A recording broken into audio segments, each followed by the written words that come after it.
कल यानी 16 जुलाई 2024 को इंदौर के पंजाब नेशनल बैंक में डकैती की घटना हुई। ये डकैती की घटना बैंकों में आम हो गई है। यानी रोज हम सुनते हैं कि कभी किस प्रदेश में, कभी किस प्रदेश में जो डकैत हैं वो बैंकों में गन पॉइंट पर लूट करते हैं, कभी एक बैंक में, कभी दूसरे बैंक में। अब ये डकैती हो क्यों रही है? उसका कारण है कि बैंक जो हैं वो आज आम गार्ड रहित हैं।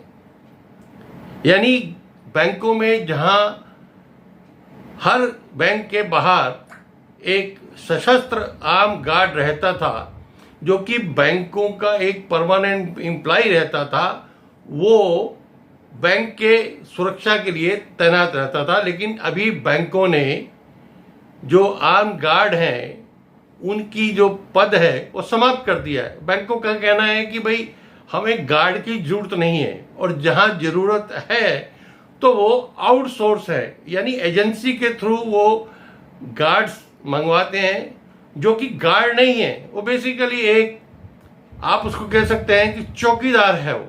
लेकिन ना तो उसके पास गन है, ना उसके पास लाइसेंस है, और ना ही वो कोई पूर्व सैनिक है कि जो कि ऐसे समय में दुर्घटना होते हुए बैंक को, बैंक के कर्मचारियों को, बैंक के ग्राहकों की रक्षा कर सके। बैंकों का ये कहना बहुत ही दुर्भाग्यपूर्ण है कि उनको, उनका जो पैसा है, वो जो कैश है, वो सुरक्षित है, इंश्योर्ड है। अगर डकैती हो भी गई तो वो इंश्योरेंस कंपनी से क्लेम ले लेंगे। मान्यवर बैंकों के उच्च अधिकारी ध्यान दें, पैसा सुरक्षित हो सकता है, इंश्योर्ड हो सकता है, लेकिन आफ्टर ऑल वो जनता का ही पैसा है।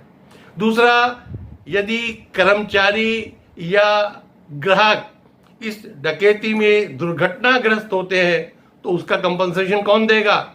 उनके जीवन के साथ आप ऐसा क्यों खिलवाड़ कर रहे हैं? क्यों उन डकैतों को एक रास्ता दे रहे हैं कि आइए हमारे बैंक लूट लीजिए, आपके पास जो है खोल के हमने रखा है खजाना और ले जाइए, क्योंकि हमारा कैश सुरक्षित है। सरकार को, वित्त मंत्रालय को तुरंत इस और संज्ञान लेना चाहिए। हर बैंक में, चाहे वो प्राइवेट है,